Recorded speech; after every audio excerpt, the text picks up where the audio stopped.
Every year the conversation starts the same way. Who's going number one, mock drafts, big boards, wild comparisons, and every fan base convincing themselves that they're getting the next franchise superstar. But here's the truth. Draft position doesn't define a career. Production, fit, development, NBA translation, those things actually decide who becomes the real stars. So today I'm breaking down the 5 players from this draft class who I believe will end up being the best players long term. Not the biggest names, not the safest picks, the 5 whose games project the strongest into what the NBA demands right now. Some of these guys are thriving in systems where freshmen almost never shine. Some have legit superstar ceilings, and one of them might be already polished enough to take over an NBA offense the moment he steps onto the floor. Let's get into it.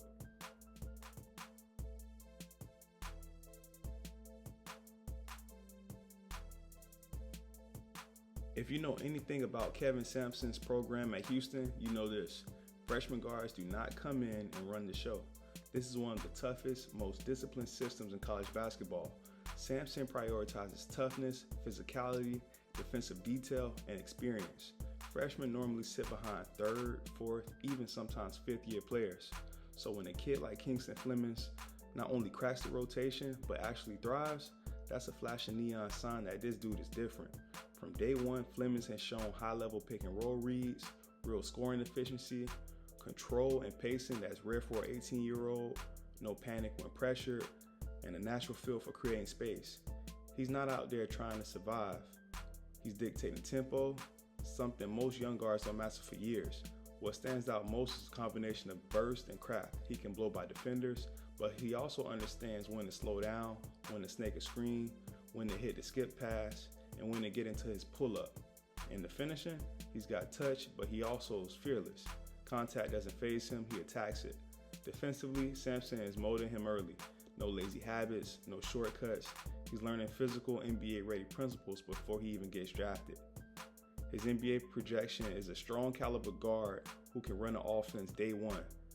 Think about 16 to 18 points a game, maybe 6 to 8 assists, tons of pace and space value, and a legit long-term upside as a creator. In a different program, he looked good. At Houston, he's legit.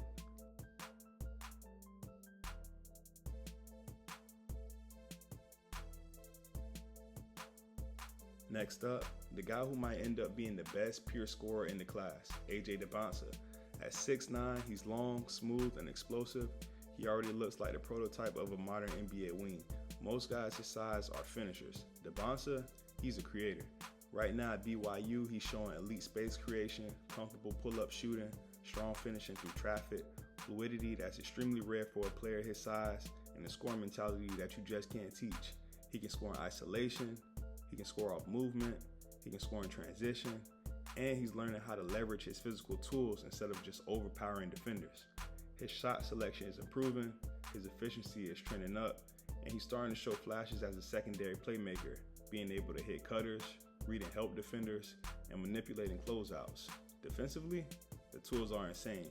He got the length to contest, the agility to switch, and the frame to add real strength and muscle once he makes it to the league. The league is built around guys like this, 6'9" wings who can self-create. That's the premium talent. Think of him as a potential franchise wing, somebody who can average 25 points plus in this league, and the scoring upside is there if the jumper fully stabilizes. He's the definition of a long-term star that you can bet on.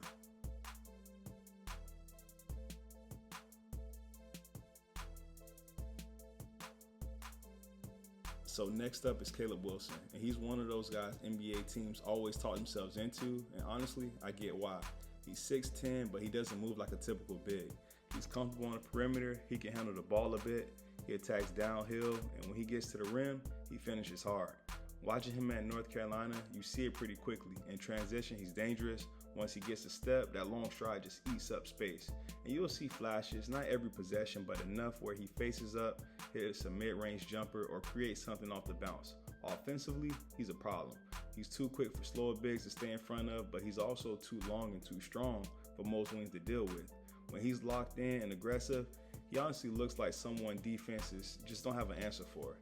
Now here's the honest part. Right now the offense is clearly ahead of the defense, and on that end of the floor there's still work to be done. His lateral quickness needs to improve.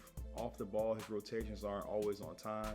And sometimes in space, he'll get caught standing a little too upright instead of sitting down and sliding his feet. That's not some huge red flag. That's just something that happens with young guys who are still trying to figure out how to defend at a high level. But it does matter because his NBA ceiling ultimately depends on how much he grows defensively. Now, if that side of his game catches up, you're talking about a player who's going to be really interested in this league. In the right switching system with added strength and better footwork, he has legit two-way upside. Someone who can give you 17 to 20 points a night, create mismatches, and eventually hold his own defensively. He may be a project pick, but once he figures it out, you're definitely going to be glad as a GM.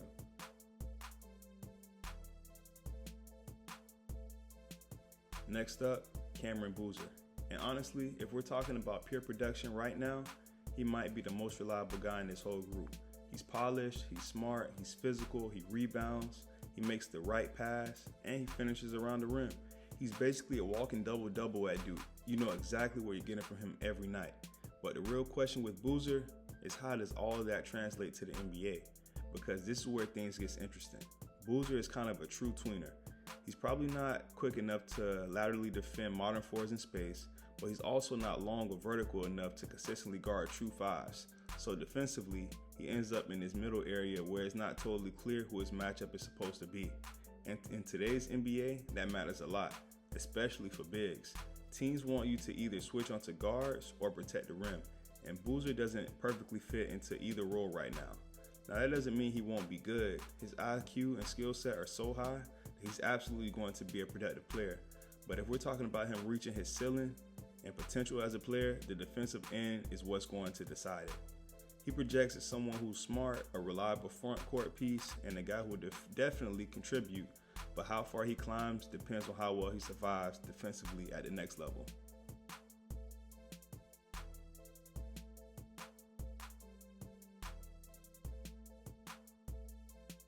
And finally, the guy who might end up being the best player in this entire draft class, Darren Peterson. This dude can just score. Like, there's just no other way to say it. Everything he does looks easy, it's efficient, it's smooth, and it's under control. He's patient, he gets to his spots, and no matter how the defense plays him, he finds a way to score at all three levels. Watching him at Kansas, you can already see it. The shot creation looks NBA ready right now. What really separates him from me is how quickly he creates clean looks. There's no wasted dribbling, no overthinking. It's just one move, two moves, then there's a bucket. And on the other end, he's built for the league. Good size for a guard, strong frame, and he actually competes defensively. He's not hiding on that end. Peterson feels like one of those guys where you just draft him, hand him the ball from day one, and just let him be himself.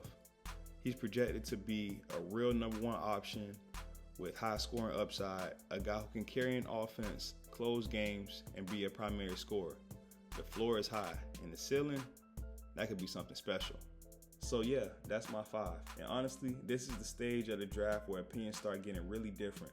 Some of these guys are dominating with size and physicality, some are thriving in super structured, defensive-minded systems, and some already have NBA-ready polish that's going to translate instantly. The question is, which one of these games actually holds up when the NBA games gets faster, stronger, and smarter?